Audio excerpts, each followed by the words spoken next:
Hello, everyone. First, thank you so much for sticking around until now. Let's be honest, there's like free drinks and everything, so thank you very much for your attention. So today we want to talk about Snapshot X and programmable governance, mostly on layer 2. The first thing we want to talk about, and I'm Nathan from Snapshot. This is Ohad from Starkware. And as you'll see, like Snapshot X is this project building on Starknet, the ZK rollup. So first, little tiny bit about DAOs. The thing that's really exciting about DAOs is that it's code at the center and humans around the code. And that doesn't mean that DAOs are not about humans. They're really much more about humans than regular organizations. But that means that these humans can kind of trust each other to do the right thing. They can trust each other to play a game for which the rules are quite clear for everyone and that are mutually beneficial. When a DAO wins, it means the community wins, and when the community wins, it means that the DAO wins. So this is kind of like the design philosophy we had in mind when thinking about Snapshot X. So these nice triangles are actually very simple. On top, it's security guarantees. On the bottom left, it's cost, and on the bottom right, it's flexibility. And as you can see, DAOs will can choose any of these kind of governance framework, and very often we see a lot of DAOs using Snapshot right now. So Snapshot is less secure because it's not entirely on a blockchain, but it's extremely cheap. It is $0 to vote, no gas fees because of the off-chain architecture. And it is extremely flexible, because from off-chain, we can read a lot of interesting stuff on-chain and decide that this counts as voting power. If you're using a regular governance framework on L1, it is extremely secure. That is the absolute most secure you can do. But this is going to cost a lot in gas fees because computation is very expensive on layer 1. And it's not going to be that flexible because there's not that much that you can tell the governance contract that is worth voting power. Snapshot X is the same level of security as governance on layer 1 because it takes a lot of the complex numbers and abstracts them away from the layer 1 and calculates all that on layer 2. So you get the same level of security, but for a much, much cheaper cost. And in terms of flexibility, you will not have at the beginning the same kind of flexibility on Snapshot X that you have on Snapshot, but the cost will, this kind of flexibility and the cost over time is something we can improve massively. We can make Snapshot X much more flexible over the next few years and cost a lot less, especially as utilization ramps up. But there are still costs. And so for Snapshot X, we had to think really long and deeply about who was going to bear those costs. I think one of the very interesting things about Snapshot is that it's free, so you're incentivized to come and participate in governance because you have something to gain and it's not really going to cost you anything to participate. And we think that, even if gas fees were 50 times lower on Snapshot X than on Snapshot, there would still be people that would not show up and vote because a little bit of money is still money. So what we're planning on doing is having the DAOs fund their Snapshot X account, and from there, the price for participation is going to be deducted from this. So DAOs will foot the bills of participation because we think for decentralized organizations to really work well, you need people to come in and vote. So to understand a little bit more about Starknet and why we chose to put Snapshot X on Starknet, Ohad from Starkware will take it away from here. Thank you, Nathan. So what is Starknet, the platform Snapshot X is built on? Starknet is basically a validity rollup. So all the trades are done on an L2 environment. And basically, Ethereum needs only to be aware to how to verify some proofs that everything was done correctly on the layer 2. So Starkware, the company that built Starknet, has already experience with lowering gas fees by several orders of magnitude compared to L1, and we plan to do the same with Starknet. But cost isn't everything, right? There are a lot of cheap platforms out there. So why Snapshot X chose Starknet outside all of the scaling environments? in addition to being affordable, Starknet offers the same security assumptions as L1 because any action that takes place on Starknet is actually verified by L1. So you have here the best of all trades, right? All the things that are done as part of the solution are cryptographically enforced to be true. We cryptographically prove that there was no double voting, that all the voting weights were calculated correctly, and with like negligible costs. So this is what makes Starknet an ideal platform for Snapshot X to operate on. And now let's discuss a bit how modular the solution would be and how it would actually look like from a design perspective. So when we at Starkware and the guys from Snapshot joined forces in order to design the system, our deal was to say, OK, Starknet is this affordable system. You can run any logic on it, including logic that would be very expensive to do on L1. And we aimed that Snapshot would give the backend support for this insane creativity and modularity. And the crazy idea that each and every DAO would come up to when they say, OK, this is how we want to maintain votes, this is what we want enforced, and how. And in order to increase this modularity, we say, OK, we have several areas of the solution that can be totally abstracted, and they can be mixed and matched according to the DAO needs. So let's cover what those areas are, and then we'll see how such design can, out of the box, support most of the use cases we see around us on the blockchain today. So first of all, the parameters of how to control the space itself, like the space that's having all the proposals. Who can control it? Is it a cold wallet? Is it the space itself? Is it message from Ethereum? And then what are the parameters for all of the proposal? Is it like 1 week, 2 days for proposal period? What is the voting delay? What is the quorum? Everything is configurable out of the box, and you can easily change it. The second area that we can potentially try and abstract is the authenticator. So how users are authenticating themselves against the system. Is it with Ethereum signature? Is it with Starknet signature? Maybe they have Solana identity or Oracle. All those potential possibilities are open because each DAO can decide which authenticators to work with. There's a third area that we offer abstraction is how to calculate voting strategies for users. Obviously, we can support balances on Starknet, but we can also support balances on Ethereum. We can work with an explicit Ethereum snapshot and prove to Starknet, OK, Ohad had 200 tokens for voting in this snapshot of Ethereum. So we can easily create any on-chain logic that is currently offered by any DAO with this solution. It can be ERC20-based voting or ERC721-based voting or some other method. Everything is supported out of the box. And with a little bit of more technical work, such abstraction can also support something that is based on like Solana stake or on Oracle, so any other thing you'd like to have. And the last and fourth area of abstraction is, OK, we concluded this proposal with all of those parameters. What to do with the result? Maybe we would like to report to a chosen module on L1. Maybe we would like to report to Starknet, potentially modifying the space itself and changing the parameters for the next proposal. Maybe we would like to do something totally different. So those are all the areas that are currently abstracted by the protocol, and that each DAO can come and say, OK, I chose those parts, and I combine them together to have my dream solution for voting. And I'll let Nathan explain how those can be mixed and matched in practice to cover many interesting use cases. Yeah, well, I think nothing speaks better than actually seeing it. So let's look at some examples of the types of DAOs that you could build using Snapshot X. So here, we've got a regular DeFi DAO. You can see you can authenticate and be recognized as who you say you are simply with an Ethereum signature or a transaction on L1.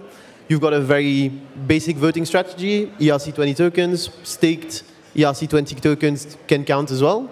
Your execution is a custom handler on Ethereum. Maybe that your execution is built into your protocol, so you want your protocol to react to a certain vote in a certain way. Think about, like, for example, curve votes. The gauge distributes the rewards into different pools. And then you have a few, certain parameters that you put in place, a certain proposal threshold, the amount of votes you need to put a proposal forward, a certain quorum you have to reach for the proposal to be put in effect, and then finally the controller of your Snapshot space, Snapshot X space would be an Ethereum contract on L1 maybe. Another example could be some sort of a council. So the council would also authenticate using L1 measures, but the voting strategy would be a whitelist. So let's say that your council is 10 people. And these 10 people, they very well know the addresses of each other. So these 10 people, they will vote with a voting power of 1 based on their address. And if they reach 5 votes, that's quorum enough, and the proposal gets put forward. So this is kind of like in a way, this is a multi-sig.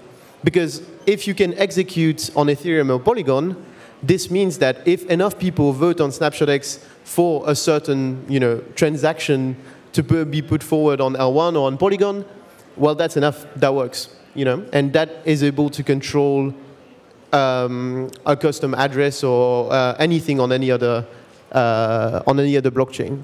And the controller here is quite interesting. The controller of this prototype space would be the space itself. And that's something we're really excited about, is the idea that if you want to put a change, if you want to add any Lego on top of that, another execution method or another voting strategy, then the only way to add this Lego is actually to get it through the process of governance. So here you've got a space that can only be changed in the process of its own governance. Another example would be an NFT DAO on Starknet. And this is interesting. You can see as well, you authenticate directly on Starknet. Your NFT would be your voting power. Execution would happen on Starknet. And the controller would be a parent space. And that means that this would be a sub-DAO. This is a sub-DAO that its architecture and its rules in terms of governance are dictated by a different space. And finally, you could even build, you can even use SnapshotX for non-EVM chains, which is something that we've been asked like a ton of times. It's probably one of the most requested features. When is Snapshot going to be available for non-EVM chains?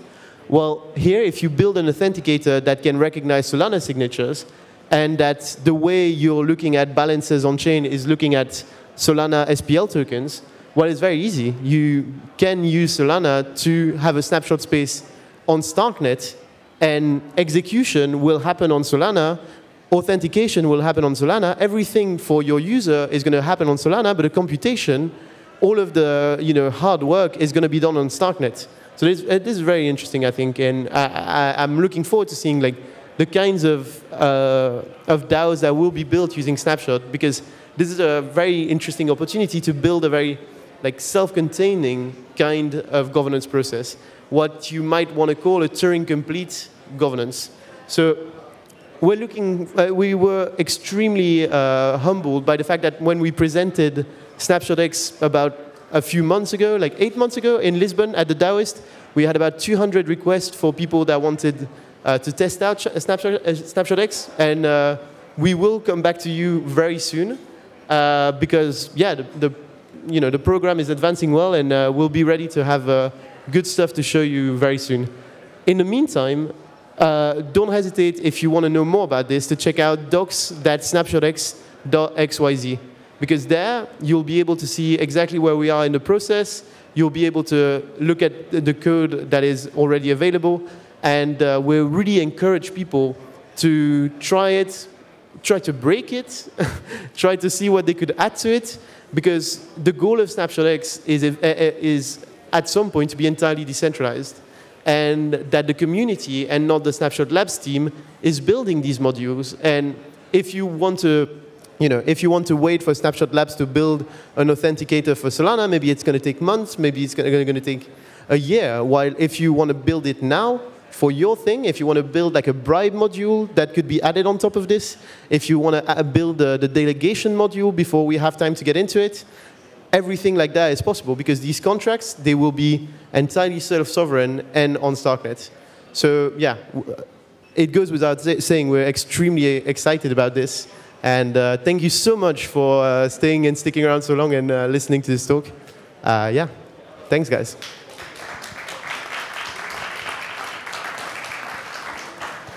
If anyone has any questions, I do not have T-shirts to give away, but please do ask your questions. Yeah, go for it. Yeah. Oh, okay. That's a mic already. Okay, guys. Yeah, actually, I was in Lisbon, but I think I haven't heard the presentation about Snapshot X. So actually, the question I wanted to ask is, how do you mitigate the user paying? So how is it organized that DAO pays for the vote instead of the person on the Starknet, as I understand? Yeah, very good question. So what's going on right now is that Starknet is in alpha, so at the moment, you don't have to pay a gas fee. So right now, you could try it out, and you would not pay gas fees. But at some point, Starkware and Starknet will have gas fees. In 3 weeks, gas fees are mandatory. In 3 weeks. So at that point, what's going to happen is your DAO will, let's say you're Uniswap, and you put $1,000 in your Snapshot X account, and every time someone votes, we take money from there to pay for the gas fees instead of taking it from your wallet. So you're only signing a message instead of actually making a transaction. So you're signing a message, and in your name, Uniswap pays whatever amount of money is necessary for gas fees. And I don't know if I said, but like the gas fees, you're much better at this than me, but we're expecting at least 50x lower than on L1. Yeah.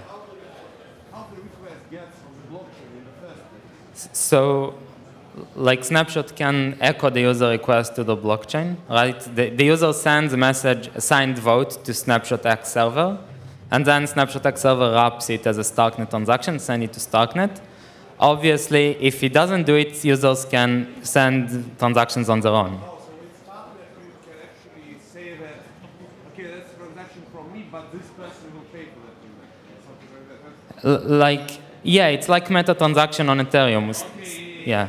You just wrap around that cake. Yeah, now I understand. Yeah, thanks a lot for your question.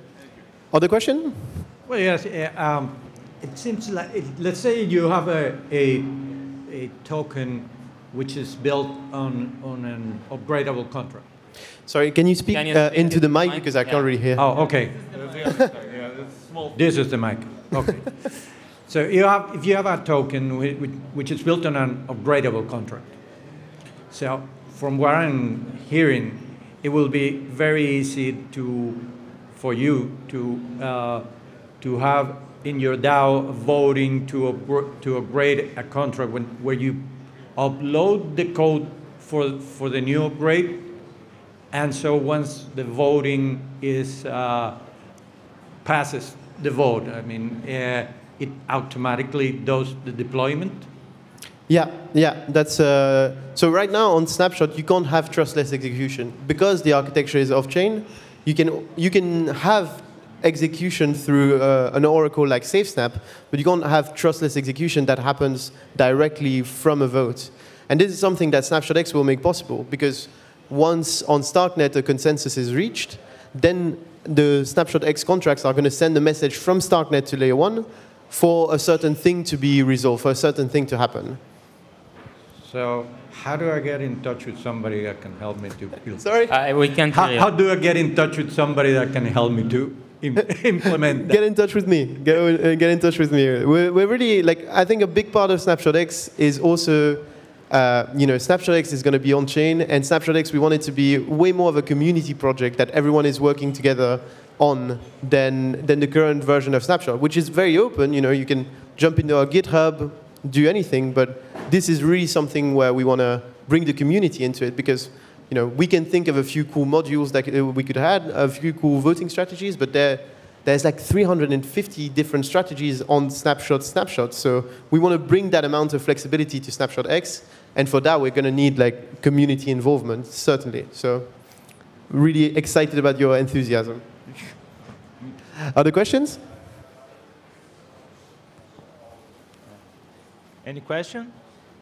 No? Thank you. Well, yeah. Thank you, everyone.